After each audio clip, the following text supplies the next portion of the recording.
जलियांवाला बाग। आज हमारे बैसाखी का दिन है, लेकिन पूरा पंजाब बैसाखी नहीं मनाएगा। हम सब बैसाखी नहीं मनाएंगे।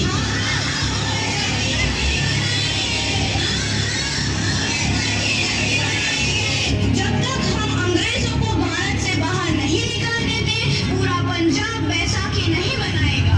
अच्छा, तो तुम सब हमारा विरोध करता है, भाग जाओ यहाँ से, इसका अंजाम बहुत ही बुरा होगा। हम नहीं जाएंगे, तुम लोग जाओगे। हमें नहीं, तुमको भारत से भागना होगा। Soldiers fire!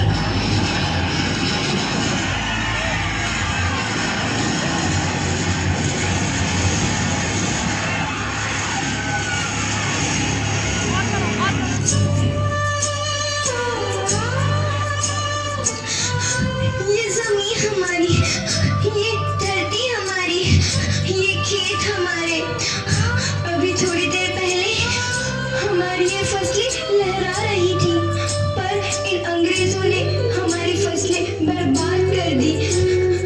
इन अंग्रेजों ने एक ही झटके में इन सब फसलों को काट दिया।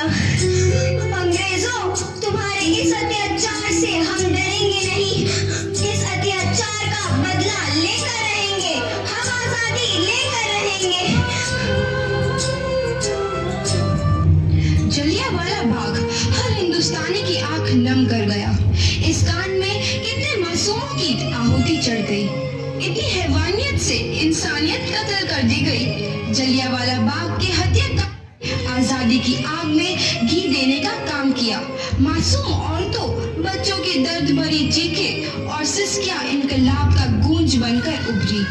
लाला लाजपत राय, भगत सिंह, राजगुरु, सुखदेव सरीखे क्रांतिकारियों ने भारत की इस जमीन से विदेशी दरिंदों को निकाल फेंकने के मंसूबे मजबूत कर लिए।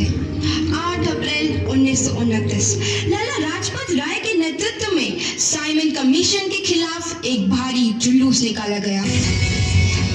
Simon commission, Simon commission, Simon commission, Simon commission, Simon commission, Simon commission, Simon commission, Simon commission, Simon commission. बेवकूफ इंडियंस, तुमको हमारी बात समझ में नहीं आती। Stop this. साइमन कमीशन नहीं मानता। अच्छा, स्टॉप दिस।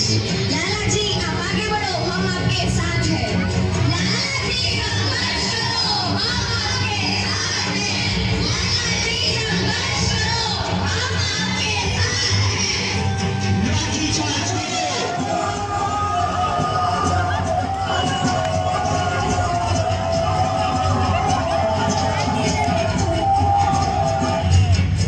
लाला जी को तो बहुत गहरी चोट लगी है, उनका सर फट गया है।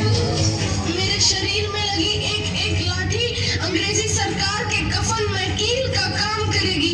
ये आजादी की लड़ाई रुकनी नहीं चाहिए। ये जिम्मेदारी मैं तुम सबको सौंप कर जा रहा हूँ। लाला लाजपत राय की दर्दनाक मौत के बाद भगत सिंह, सुखदेव, राजगुरु वतन के इन मतवालों के खून में ऐसा उबाल आया जिसका सामना करना अंग्रेजी सरकार के लिए मुश्किल हो गया। अंग्रेजों को करारा जवाब देने के लिए स्कॉट और सैंडर्स को मारने की रूपरेखा रची गई।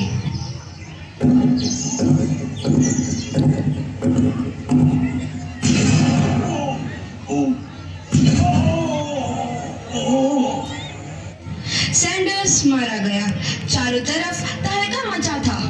दीवारों पर लिखा था, लाला जी की मौत का बदला ले लिया गया है। भगत सिंह समेत सभी वहां से फरार हो गए।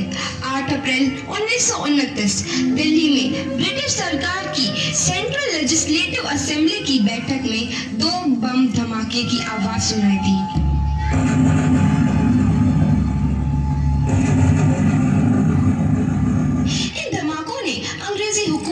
हिला कर रख दिया।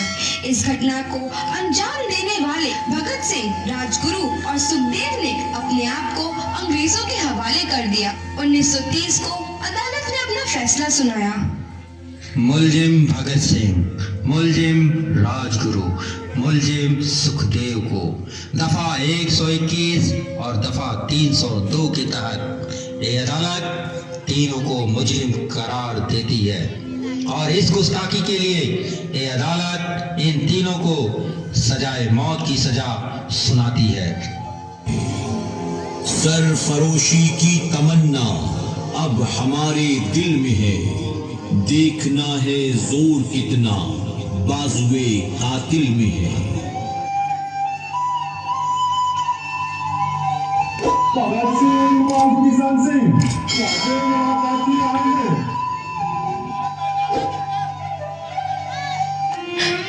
पुत्र की हाल है तेरा। मैं चंगा हूँ माँ, फिक्र करने की कोई गल नहीं। पुत्र, मेरा दिल तेरी तरह पत्थर दिल नहीं होगा। तेरी ये गला सुन के मेरा कलेजा फटे जा रहा है।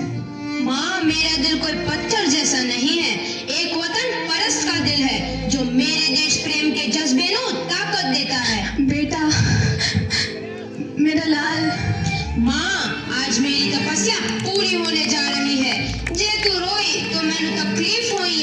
सोच, तेरा पुत्र आज शादी करने वास्ते जा रहा है। फर्क केवल इतना है, वो घोड़ी पर नहीं फांसी पर चढ़ने वास्ते जा रहा है।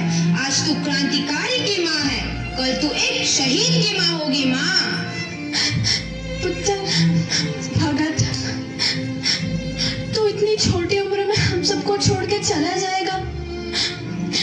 तूने जिंदगी में देखा ही क्या है पुत्र?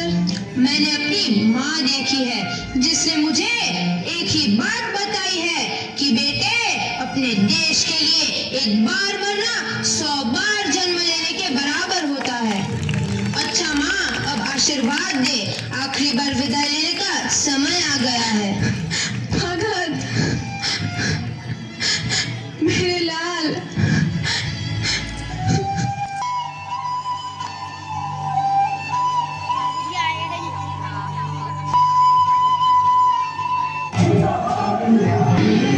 भगत सिंह, तुम्हारी कोई आखिरी ख्वाहिश? हमारे हाथ खोल दिए जाए। हम तीनों दोस्त एक दूसरे से गले मिलना चाहते हैं। इनके हाथ खोल दिए जाए।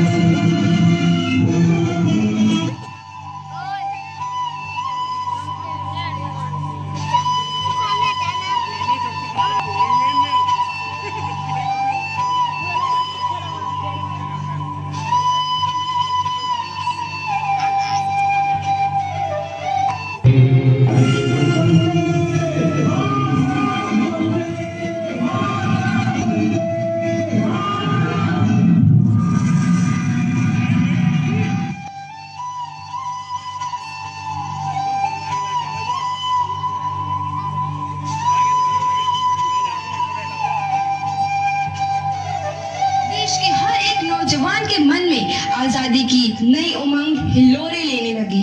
अंग्रेजों भारत छोड़ो का नारा जोर पकड़ रहा था। सबने एक आजाद भारत का सपना देखना आरंभ कर दिया था। हर कोई अपने अपने ढंग से इस महायज्ञ में अपनी आहुति दे रहा था। सुभाष चंद्र बोस, रानी लक्ष्मीबाई, तात्या टोपे और मंगल पांडे जैसे शहीदों की कुर्बानी रंग लाई। 15 अगस्त 1947 भारत आजाद हुआ।